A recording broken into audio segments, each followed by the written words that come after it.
What's good, y'all? This is the Unbiased fan, Brim Reaper, with a little boxing news for the day. So let's chop it up. Let's talk about it.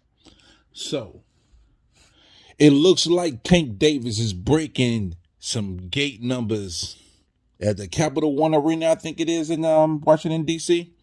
That is no surprise. When it comes to the live gate, Tank Davis brings them out, baby.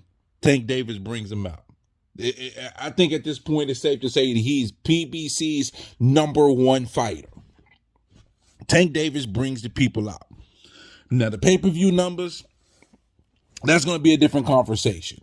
I think it'll be pretty respectable because they had, even though the card was uneven, they had enough star power probably to carry it to a respectable number.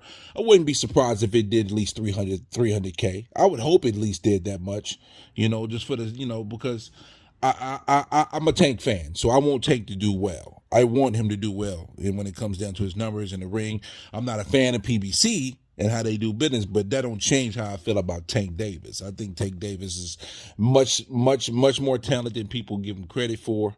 And congratulations on, the record for the gate. I heard it was 5.5 million or something like that. That might be it. I'm not sure, but that might be the number in regards to the live gate. And we probably won't get the pay-per-view numbers because we already know how that game goes.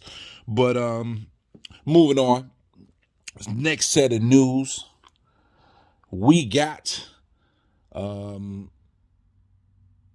think it's a confirmation that for Anthony Joshua, Derrick James will be his trainer. I think that's probably a good idea. Derrick James is an excellent trainer. I don't agree with the bullshit he said in regards to the Spence and Crawford fight, but that does not take away from his ability to train. And he can train. He is the trainer of 2022, and any other news magazine article, anything got to do with boxing that puts anybody else other than him for 2022 is fugazi. Simple as that. So I do think Anthony Joshua training with Derrick James will be pretty good, but you need to stick with a trainer. Get a trainer and stick with him. You can't do all this bouncing around and stuff, But I'll leave it at that. But it kind of leads me into the next move. And because Anthony Joshua, based on what Eddie Hearn said, he got to get a light touch first. So in other words, they got to build his confidence back up, get him back into, winning mode. Because after losing twice to Usyk, I think the same thing applies to him just like it applied to Wilder. Now, that leads me into Wilder.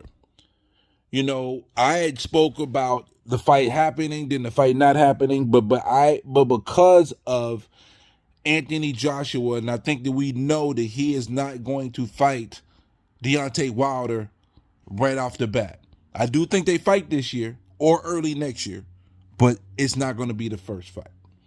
So with that noted, I'm looking at Deontay Wilder versus Andy Ruiz. It's a fight that we deserve to have. So let's make that fight happen, guys. I think Deontay Wilder's trainer and manager said that they believe Andy Ruiz would be next.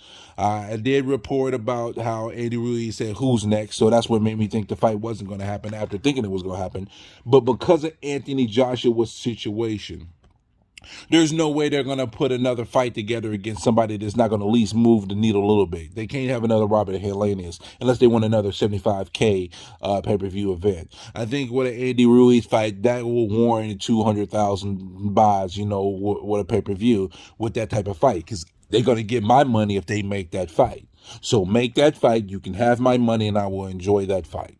Bottom line. Next news of the day. I already spoke on this in the video, but Stephen Espinosa spoke on Terrence Crawford. But the irony of this is Terrence Crawford never spoke of Stephen Espinosa. Also, I believe the only people that may actually really know what the hell was going on is Floyd Mayweather and Al Heyman. Hence why Floyd Mayweather said October the 7th, that fight is not happening now. Espinosa didn't know that. So how the fuck are we going to take his word as the golden goose and the egg that's being laid like it's the 100% facts. He's in PBC's pocket, bro. They're in cahoots, bro. He's not going to go against them, even if they were 100%, in the fault. So dismiss me with all that. That's non-news to me, pretty much. I just had to make news out of it because anybody who hates Terrence Bud Crawford is going to use that to only further their argument against Terrence Crawford. It is what it is. So, Boots. What's next for Boots? Well, I seen that Blair the Flair is calling for him again. I think Blair the Flair is actually a respectable fighter, and he can sell some tickets, bro. I think he can. His mouthpiece is where most other fighters should be, but not. So you got to give it up to him. And the way he looked in the last fight against Maurice Hooker warrants respect. I talked a little shit about him. My brother E3 interviewed him, and I'm going to be respectful to the guy because he's a professional. But he did a good job in that fight, man. Got to give it up. So I think that's a fight that should be made. Now we see what Boots is really made of. It's you got to step up in competition. You got to.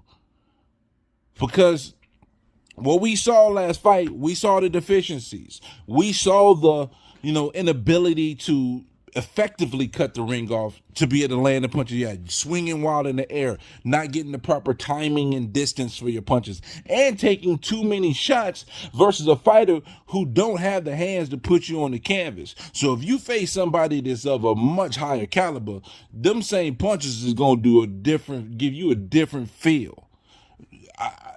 I mean, before I thought it was close. I might have not had it as a 50-50 fight. But at this point, oh boy, Ortiz and Boots is a 50-50 fight, man. Clearly. Clearly in my opinion. Because Ortiz got the power to put you on your ass. That's why it's been 19 up and 19 down. So, I think the fight with Stanley Otis is going to happen in April anyway. So I think April is going to be a ridiculous month for the month of boxing. Then also Beterbiev and Yard. Who do you guys got? I personally think Beterbiev is going to put it on Yard, but Yard does have the power. But I think Beterbiev is relentless, and it's going to take somebody with great boxing skills to beat Beterbiev, which is Bivol. It ain't going to be anything to Yardy. I just don't think so. Does he have a chance? Yeah, because he can punch. But nah, I think on the 28th, we're going to get a chance to see another nice KO. But I'm sure there's more news. But if there is, I'll try to bring it to you guys. I appreciate your time. I appreciate you listening to me. And it's the Unbiased Fan Brim Reaper out. Next time, we can talk about it.